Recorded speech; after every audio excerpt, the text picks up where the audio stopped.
මම පැතුවේ ඔබ ළඟම හැමදාම නවතින්න මතකයට ඉඩ දෙන්න තියෙනවා තව දුර යන්න හිත ඇතුලේ ආදරය සඟවාගෙන බැඉන්න ආදරයෙන් ඔබ ළඟට වී ඔබටම අත දෙන්න.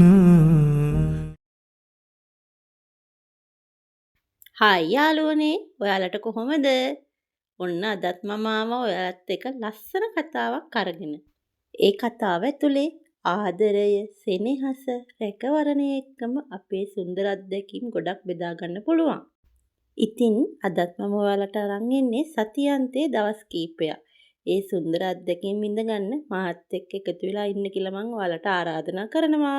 මගේ කතාව පටන් ගන්න කලින්ම ඔයාලගෙන් පුංචි ඉල්ලීමක් කරනවා. මොකද්ද දන්නවද? මගේ පුංචියට පටන් ගත්ත මේ channel එක subscribe කරන්න, like කරන්න, එකතු වෙලා ඉන්න දිගටම මාත් එක්ක. සීතලෙන් සීත වුණු සීතල පුරවරයක මගේ කතාව ගොඩනැගෙන්නේ. හස්බන්ඩ් නම් උදෙන්ම වැඩ පටන් ගත්තා. මොකද එයාගේ නිවාඩු දවසට එයා වාහනේ පිරිසිදු කරනවා, පුංචි රිපෙයාර් කටයුතු කරනවා. ඒක එයාගේ පුරුද්දක්. අදත් මේ කරන්නේ මේ වැඩේ තමයි උදෙන්ම. පුංචි වෙලාවකට එයාගේ තනියට මාත් ඉතින් ළඟට වෙලා හිටියා. මොකද දන්නවද? එයා හරි ආසයි එයා කරන හැම වැඩකදීම අපි ළඟට වෙලා ඉන්නවනම්. ඒක එයා ආස කරන පුරුද්දක්. ඔයාලා බලනවා ඇති නේද මේ මොකද්ද කියලා. මේක මම ගත්තේ මිනෝ ක්‍රාෆ්ට් වලින්. ඉතින් ගෙදර දෙයක් ගන්න මමත් හරි ආසාවෙන් ඉන්නේ. පුංචි මුදලක් එකතු කරලා ගන්න මේ දේවල් මගේ කුස්සියට හරි වටිනවා. මේකත් එහෙම දෙයක්. බලන්නකො පාර්සල් එක දිගාරිනකොට ඒ මොකද්ද කියලා. ඉතින් පුංචි දේවල් එකතු කරන්න ඔයාලා වගේම මමත් ආසයි. ඒ ආසාව ඉෂ්ට කරන්න එකපාර බෑ. හිමීට ගමනක් යන්න තමයි මම ආස. ඉතින් මේ ගේ ගත්තා වගේම ඊළඟ මාසෙත් දෙයක් ගන්න ආසයි මම. දැන් නම් ඔයාලට පේනවා ඇති මේ මොකද්ද කියලා. ඔව් මේක ඒ ස්ටෝරේජ් බොක්ස් එකක්. ඒ වගේම කුස්සියට 아무තු ලස්සනක් එකතු කරන උපකරණයක් කියලා මට හිතුණ නිසායි මම මේක ගත්තේ. ඔයාලත් බලන්නකෝ ඒකේ ලස්සන කොහොමද කියලා. ඒක මට ආවේ වැඩ කරන දවසක. ඉතින් ඒක ඒ වෙලාවෙම ඕපන් කරලා බලන තිබ්බ ආසාවටම අපි ස්ටාෆ් එකේ කට්ටියත් එක බැලුවා ඉතින්. ඒකේ ලස්සන මම විතරක් නෙමෙයි අපි හැමෝම වින්දා. ගොඩක් ස්තුතියි මිනු ක්‍රාෆ්ට් අක්කට මේක මට ලස්සනට පැකින් කරලා එව්වට. ඉතින් බලන්නකෝ හැමදේම හරි ලස්සනට ගල්පගෙන ජීවත් වෙන්න ගැහණියක් විදියට අපි හැමෝම හිතන්න ඕනේ. ඉතින් මේකත් මම ඔයාලට කියන පුංචි රහසක්. කුස්සියේ තියෙන පුංචි රහසක්. ඒක සමහරු දන්නවත් ඇති, සමහරු නොදන්නවත් ඇති. ඒත් මම අද ඔයාලට කියලා දෙන්නම්කෝ ඒක.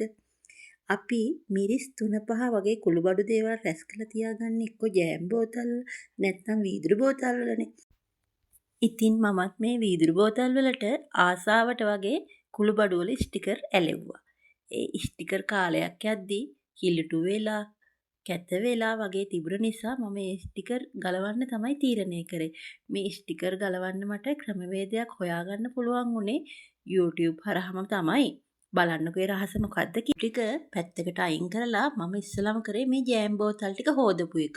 හොදලා වේලෙන්න තියලා අර ස්ටිකර් වලට කරන්නේ මොකද්ද කියලා මම කියන්නම්කෝ. ඉතින් මේ ස්ටිකර් කැත වෙලා කිලුටු වෙලා පේනව නේද ඉරිලත් ගිහිල්ලා. කුස්සිය අපිරිසිදුවට අපිලිවලට තියනවට අපි කවුරුත් කැමති නෑනේ. මමත් එහෙම තමයි. මගේ කුස්සිය පුංචි වුණාට අඩු පහසුකම් තිබ්බට මමත් ආසයි ලස්සනට තියාගන්න. ගොඩක් දේවල් මම සම්පූර්ණ කරගෙන නැහැ. ඒත් පුංචියට දේවල් ගොඩනගා ගන්න ගමන් පුංචි දේවල් වලින් මගේ කුස්සිය ලස්සන කරගන්න මම ගොඩක් මහන්සි වෙනවා. පිරිසිදුකම තමයි කාන්තාවකගේ එක.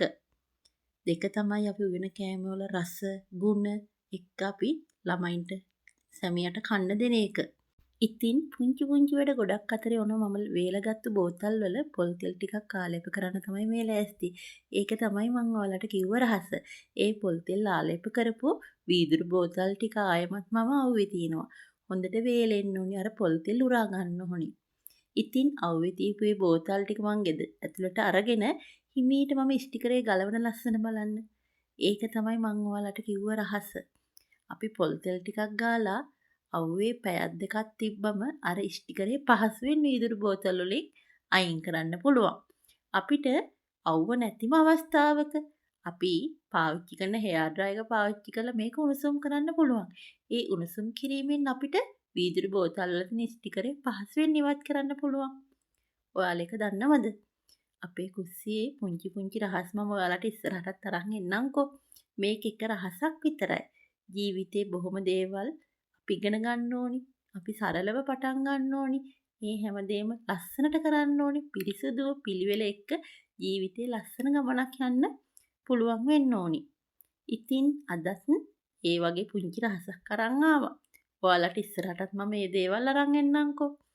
මේ තියෙන්නේ මම අර හොදලා පිරිසුදු කරගත්තු ස්ටිකර් ගලවලා අයින් කරගත්තු 3-5 බෝතල් වලට නැවත 3-5 ගබඩා කරන විදිහ. මගේ කුස්සිය පොඩ්ඩක් අඳුරු පාටයි නේද? ඉතින් තවත් සතියක ඔයාලත් එක්ක හම්බ වෙන බලාපොරොත්තුවේ මං අදට සමුගෙන යන්නම්. බුදු සරණයි ඔයාලා. අටුමතින් යන ජීවිතේ මල්වලින් අපි සර